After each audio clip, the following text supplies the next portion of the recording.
Hello everyone, আমি অনেক দিন ধরেই ভাবছিলাম যে সরস্বতী মাকে বানাবো। তো আজকে বানাতে বসে গেছি। তো প্রথমেই আমরা স্কিন কালারটা দিয়ে সরস্বতী মায়ের পায়ের পোর্শনটা করে নিয়েছি। তারপর আমরা পার্পল আর ব্লু দিয়ে মিক্স করে দুটো ক্লেকে সরস্বতী মায়ের শাড়িটা বানিয়ে নেব। আর কেমন হয়েছে সবাই কমেন্টে জানিও, আর এই ভিডিওটা সবার বন্ধু বান্ধবকে সবাইকে পাঠিও।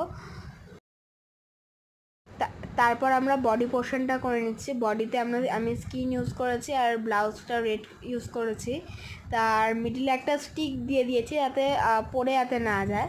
তারপর হাত বানিয়ে নিয়েছি।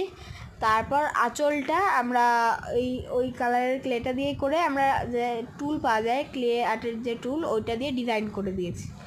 মুখটা বানিয়ে নেওয়ার পর চুলটা করেছি। চুলটা করে তারপর ওই যেটা বললাম ক্লে আর্টের জন্য টুল পাওয়া যায়, টুলটা দিয়ে ডিজাইনটা এখানে করে দিয়েছি। এখানে সব অর্নামেন্ট পরিয়ে দিচ্ছি, জুয়েলারিজ সরস্বতী মাকে। আর এই ভিডিওটা সবার সাথে শেয়ার করো। আমি আবার বলছি, ভিডিওটা সবার সাথে শেয়ার করো।